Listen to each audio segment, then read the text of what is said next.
Bien le bonjour à vous tous, avec vous Tawfiq Yachi. Donc nous allons aujourd'hui voir les examens régionaux de 2016 et nous allons essayer de voir les deux points suivants. D'accord. Analyse des sujets, la production écrite de tous les examens. D'accord. Bien sûr, à l'exception des deux qu'on a déjà vus, celui je crois de l'Ayoun et celui de Tafilalt, et on va choisir les plans. D'accord. Maintenant, les cours suivants doivent avoir été suivis ou bien vus ou bien, d'accord. Alors, vous devez d'abord voir le cours, les types de plans, l'analyse du sujet, le plan dialectique, le plan concessif, le plan progressif, le plan analytique, le plan thématique, le plan comparatif et aussi le plaidoyer, le réquisitoire. Eh bien, donc, une façon simple de chercher tous les sujets, bien toutes les vidéos. Donc, vous avez, lorsque vous suivez une vidéo sur YouTube, donc vous avez la vidéo, en dessous, juste en dessous à gauche, vous avez le nom de la chaîne. Tawfiq Animation, bien Tawfiq Animation and More. Donc, alors, vous cliquez sur Tawfiq Animation, vous allez avoir la chaîne affichée avec les vidéos. Généralement, on vous affiche 4 ou bien 8 vidéos. Vous pouvez trouver afficher plus. Vous pouvez continuer à cliquer sur afficher plus, descendre sous toutes les vidéos et cliquer sur afficher plus, afficher plus, afficher plus jusqu'à ce que vous ayez toutes les vidéos affichées sur la page, ou bien vous pouvez vous contenter de faire dérouler les vidéos. Donc vous avez là une flèche, vous avez 4 ou bien 8 vidéos, vous regardez les noms des 4 ou bien des 8 vidéos, vous cliquez sur la flèche pour passer 8 autres, ensuite 8 autres, ensuite 8 autres, jusqu'à ce que vous ayez tout vu. C'est comme ça que vous allez trouver les cours. Vous avez l'autre possibilité, sous la vidéo, dans la description. Dans la description, vous avez le lien, un lien qui s'appelle l'écrit au bac en français. Si vous cliquez sur ce lien, vous aurez une vidéo avec les titres de toutes les leçons faites en français. Et l'écrit au bac en arabe, la même chose, les mêmes vidéos, mais expliquées en arabe. Et vous pouvez chercher la vidéo qui vous intéresse. Bon, je passe maintenant au premier sujet. Bien sûr, je vais afficher le sujet. Donc, aux gens qui m'écoutent en arabe, j'explique avec plus de précision, de détails, parce qu'il y a parmi eux des gens qui ont des difficultés. Avec vous, j'essaie de passer rapidement, d'accord? Alors, maintenant, le sujet, vous allez essayer de déterminer l'assertion, les consignes, les critères. D'accord? Donc, vous arrêtez la vidéo, vous faites le travail. Moi, je passe. Alors, l'assertion, certaines personnes, ou bien certains pensent que la mise à mort n'est ni un spectacle à montrer, ni une fête à célébrer. C'est plutôt une horreur, un drame à cacher. Partagez-vous ce point de vue, justifiez votre choix à l'aide d'arguments. Donc, regardez, vous avez ici la peine de mort n'est pas ça, elle est ça. D'accord? Donc, alors, on a deux côtés de la peine de mort. La peine de mort peut être un spectacle à montrer, peut être un drame, une horreur. Donc, alors, partagez-vous ce point de vue. On a un seul point de vue ici. Ce n'est pas ça, c'est ça. Mais, on vous dit aussi, justifiez votre choix. Vous choisissez entre les deux. Donc, ce qui vous ouvre les portes de plusieurs plans. Si vous répondez à partagez-vous ce point de vue, vous pouvez avoir ici un plan concessif ou bien un plan progressif. Moi, personnellement, je vais choisir ici le plan progressif. Je dis si je suis d'accord ou bien si je ne suis pas d'accord directement avec les arguments qui s'en suivent. Concessif, certes, la peine de mort peut être un spectacle à montrer, ou bien doit être un spectacle à montrer pour les raisons suivantes. Par exemple, tu peux dire pour dissuader les criminels en voyant qu'ils sont mis en spectacle comme des animaux. Tu peux dire par exemple que c'est une occasion de fêter, que la société fête en se débarrassant d'un monstre qui tue des innocents et tout. D'accord? C'est possible, tu peux voir les choses de cette façon. Donc, deuxième façon avec laquelle tu peux voir les choses, c'est, d'accord, c'est une horreur et un drame. Vous avez c'est plutôt, ce n'est pas ça, c'est plutôt ça, il y a un choix. D'accord? Et ici, on vous dit justifier votre choix. Donc, vous pouvez avoir aussi un plan comparatif. D'accord? La peine de mort comme spectacle, la peine de mort comme drame, et tu fais ton choix. Et bien sûr, ici, le plan comparatif, il ressemble beaucoup au plan concessif. D'accord? La peine de mort est un spectacle, la peine de mort est un drame, et le choix. D'accord? Bon, alors, toutes ces possibilités sont ouvertes. Moi, bien sûr, comme j'ai dit, je choisis. Ça peut être un plan concessif, ça peut être un plan progressif. Moi, je vais choisir pour ce sujet le plan progressif parce que le thème de la peine capitale va se répéter une deuxième fois. D'accord? On va le voir vers la fin des sujets suivants. Et la deuxième fois, je vais choisir de le faire selon le plan concessif. Donc, alors, selon le plan progressif, ça peut être la même opinion. Ce n'est ni une fête ni un spectacle, c'est un drame. Et je livre mon premier argument, mon deuxième argument, troisième argument. À la rigueur, même si ce n'est pas bon de faire ce choix, mais c'est possible, tu peux choisir de dire que la peine de mort peut être un spectacle, mais généralement, ce n'est pas vraiment très pertinent de faire ce choix. Bien, deuxième sujet. Arrêtez la vidéo s'il vous plaît et passez. Alors, certains jeunes pensent que les meilleurs parents sont ceux qui accordent une liberté totale à leurs enfants. Alors ici, le thème c'est accorder une liberté totale. Le père ne peut même pas conseiller ou bien orienter. C'est ça l'opinion. Une liberté totale sans possibilité d'orienter ou bien de conseiller. On vous dit, êtes-vous d'accord avec cette opinion? Rédigez un texte dans lequel vous développerez votre point de vue. Donc ici, c'est l'un des thèmes qui sont l'un des sujets qui sont les plus clairs. D'accord? Il n'y a pas où se perdre. C'est la possibilité d'un plan concessif ou bien la possibilité d'un plan progressif. Tu peux faire progressif directement, tu peux parler de ton opinion. Ou bien, le mieux ici, c'est de faire un plan concessif. On va voir comment le réaliser. Alors, le plan concessif ici, certes, la concession, accorder de la liberté est bon. Bon, tu ne vas pas dire ici accorder la liberté totale est bon, non. Tu vas dire accorder de la liberté est bon. Donc, c'est une partie du sujet.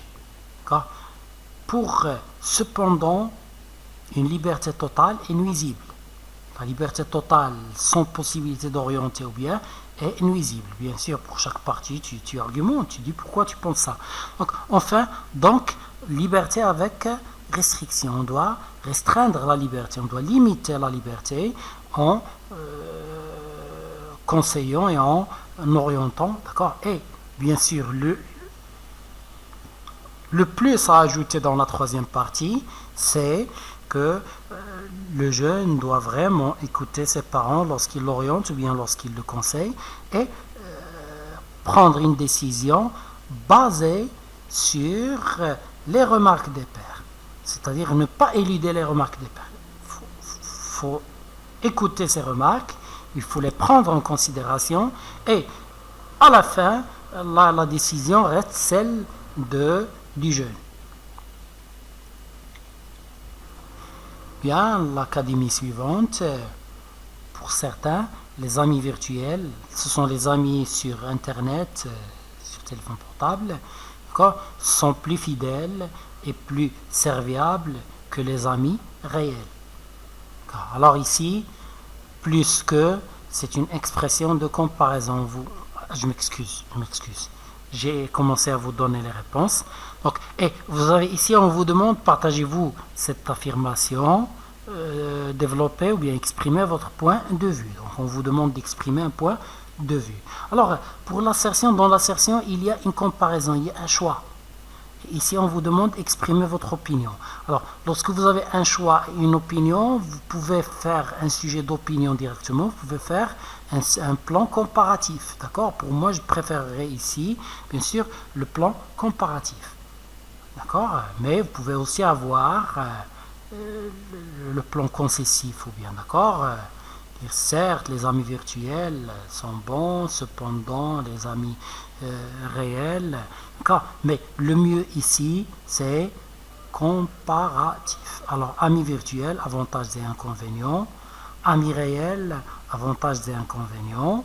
Et enfin, bien sûr, mon choix. Sujet suivant.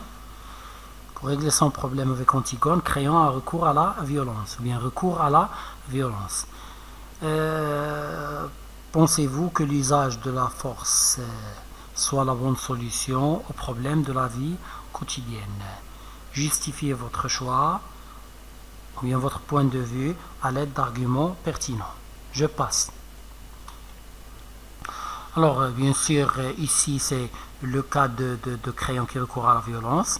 La consigne, c'est est-ce que vous pensez, c'est-à-dire on vous demande votre opinion, que la violence est une solution au problème, et enfin on dit justifiez votre point de vue. Donc je crois que c'est clair, on peut avoir ici un plan concessif, on peut avoir ici un plan progressif, d'accord? Moi je vous ai choisi le plan progressif. Bon, généralement, parfois vous pensez que normalement, pour la plupart des gens, l'une des opinions est la plus acceptable. Alors, par exemple, si vous parlez de recours à la violence, vous allez trouver que la plupart des gens vont vous dire que le recours à la violence n'est pas bon. Même si en pratique, elles sont violentes, mais en théorie, elles vont vous dire que le recours à la violence n'est pas bon. Alors, le mieux ici, c'est de traiter selon le plan progressif en essayant de choisir l'opinion la plus commune. Mais vous pouvez aussi avoir le plan progressif. Certes, le recours à la violence n'est pas une solution, comme bien sûr pour Créon. Ensuite, vous dites que parfois le recours à la violence peut constituer une solution. Bien, par exemple, tu peux citer ici, bien sûr, Créon a essayé de dialoguer, a essayé de ne pas résoudre les problèmes avec la violence, mais il s'est trouvé face ou bien dos au mur. Il n'a plus aucune possibilité de faire autrement, alors il recourt à la violence par nécessité. Bon, vous pouvez avoir ça si vous voulez. Académie suivante, votre lycée célèbre la journée mondiale de la gentillesse, d'accord? Sur la question suivante, d'accord?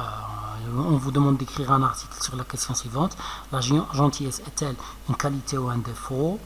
Pour participer à ce concours, rédigez un article, d'accord, dans lequel vous exprimez votre point de vue à ce sujet en vous appuyant sur des arguments et des exemples précis. Bien. Alors, votre lycée jusqu'à la question suivante, c'est l'assertion. Même si cette question paraît comme faisant partie de l'assertion, c'est la consigne, d'accord? Parce que la consigne, qu'elle vous soit donnée par les organisateurs de l'article ou bien par un examinateur le jour de l'examen, c'est une question à laquelle vous devez répondre, donc c'est une consigne. La gentillesse est-elle une qualité ou un défaut? Donc, si on vous pose la question avec ou, on vous donne un choix. D'accord? Vous choisissez ça ou bien ça. D'accord? Alors, bien sûr, rédigez dans lequel vous exprimez votre point de vue. Bien si votre point de vue, c'est un choix. Donc, j'ai oublié d'écrire le reste. Donc, le mieux ici, c'est de faire selon un plan concessif ou bien comparatif et les deux ramènent au même. D'accord? Tu peux aussi faire progressif si tu veux et exprimer directement c'est une qualité ou bien un défaut. Mais tu peux dire certes, la gentillesse peut être une qualité, cependant elle peut être un défaut, ou bien selon le plan comparatif, sans ces certes et cependant, mais vous voyez, ça revient au même, c'est presque la même chose. Donc, première partie, la gentillesse est une qualité, deuxième partie, la gentillesse est un défaut, troisième partie, mon choix, ce que je choisis. Donc, Sidi Mohamed a la chance d'avoir un bon père, un père qui écoute et conseil, mais au contraire, il y a des parents qui ne savent que crier et punir. Donc, deux sortes de pères. Attention, c'est le genre de... Bon, je m'excuse, rédigez un texte argumentatif dans lequel vous défendez, à l'aide d'arguments, les droits des enfants. Donc, je passe. Donc, Sidi Mohamed, bon, on a ici deux sortes de pères. Les pères gentils, compréhensifs, et les pères sévères, criards. Mais attention, si vous considérez que c'est ça le thème du sujet, vous allez vous trouver dans une situation, dans une impasse. Pourquoi? Parce que si le thème est le traitement des parents, mais la consigne, ce n'est pas le traitement des parents. La consigne, c'est rédiger un texte dans lequel vous défendez, je vais souligner le mot défendez, les droits des enfants. Donc vous écrivez un texte pour défendre les droits des enfants. Alors, dans ce texte, dans l'introduction, vous parlez des types de pères. Il y a des pères, il y a des pères. Donc, parlons du choix d'abord du plan thématique. Donc, dans l'introduction, ces sortes de pères et ces sortes de pères. Dans le développement, vous allez parler des droits des enfants. Vous défendez les droits des enfants, vous faites la conclusion. Ou bien, vous pouvez choisir d'écrire ce sujet selon la technique du plaidoyer. Dans le plaidoyer, vous présentez les enfants victimes de parents, dans l'introduction, victimes des parents, dans la présentation des chefs d'accusation, des accusés, des chefs d'accusation. Donc ici, c'est les enfants victimes des parents violents, sévères, et vous passez bien sûr à le corps du sujet selon le plaidoyer, c'est vous essayez de tracer le malheur de ces enfants en défendant leurs droits. Et bien sûr, si vous avez le plaidoyer, c'est selon une autre technique, d'accord? Laissez tomber tout ça et regardez la vidéo du plaidoyer. Vous pouvez travailler selon la vidéo du plaidoyer. Moi, je préfère traiter ce sujet selon le plan thématique, c'est-à-dire introduction par les types de parents, et dans le développement, je passe aux droits des enfants qu'il faut défendre. Bien, alors présentant un exposé sur le roman Le dernier jour d'un condamné, un groupe d'élèves bien affirme cela. Toute personne ayant lu ce roman va être convaincue et elle s'opposera dorénavant de toutes ses forces à la peine capitale. Partagez-vous cette opinion. En une vingtaine de lignes, rédigez un texte dans lequel vous exposez. Ici, on vous détermine une vingtaine de lignes. Donc, lorsqu'on vous demande une vingtaine de lignes, normalement, la norme, c'est entre 18 et 22. 20 moins 2 plus 2. D'accord? Bien. Normalement, c'est ce que vous devez écrire, entre 18 et 22. Ici, je passe. Bon, ici, on vous demande, les personnes qui lisent ce roman seront convaincues qu'elles doivent s'opposer à la peine capitale. Partagez-vous cette opinion. D'accord? Quelle est l'opinion de ces? C'est qu'on doit s'opposer, d'accord? La vraie opinion. Donc, laissez tomber toutes ces lire le roman, être convaincu que. Donc, ils sont convaincus de quoi, ces élèves? Ils sont convaincus qu'on doit s'opposer à la peine capitale. D'accord? Alors, partagez-vous cette opinion. Bon, bien sûr, ici, vous pouvez travailler selon le plan progressif, vous pouvez travailler selon le plan concessif. D'accord? Bien, si vous travaillez, notre choix à nous, c'est le plan concessif. Comme je vous ai dit, il y a un sujet avoisinant qui était le premier, celui de Casa. Alors, ici, certes, le condamné souffre, parce qu'on a, regardez, dans la formulation,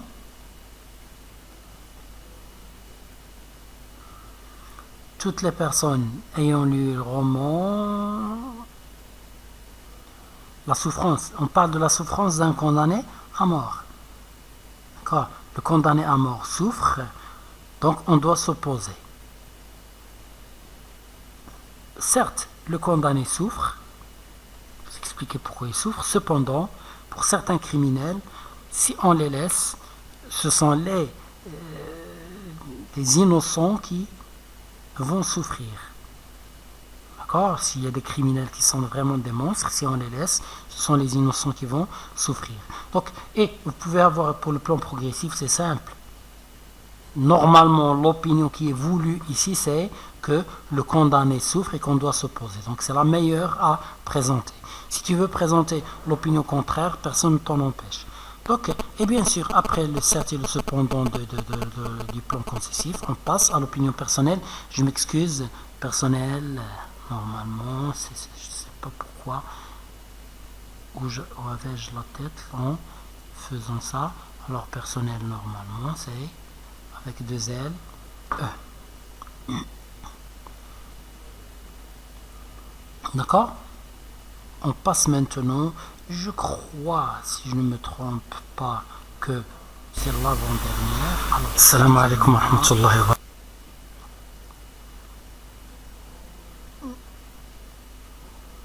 D'accord? Donc, le dernier jour d'un condamné, en raison de l'exécution inévitable de son père, Marie va se retrouver orpheline. On vous pose la question, ce qui vous concerne, dites ce que représente le père dans la vie quotidienne et quel risque encourent les enfants en cas de leur absence. Bien, je passe, bien, de leur mort, disparition, je passe. Pour l'assertion, voilà. Bien. En ce qui vous concerne, les consignes, c'est ce qui nous intéresse dans ce sujet, sont elles qui déterminent, en ce qui vous concerne, dites ce que représente d'ordinaire le père dans la vie des enfants. Donc ça, c'est un premier axe. Et un deuxième axe, et quels sont les risques qu'ils encourent en cas de leur disparition. Les enfants encourent des risques en cas de la disparition des pères. Donc on a ici deux axes, donc c'est un plan thématique de développer votre réflexion. Bon, ici, bien sûr, dans le développement, on aura deux axes. Premier axe, c'est ce que représente le père. Le deuxième axe, les risques encourus en cas de sa disparition. Le bonheur pour vous, est-ce vivre comme tout le monde ou choisir son propre chemin?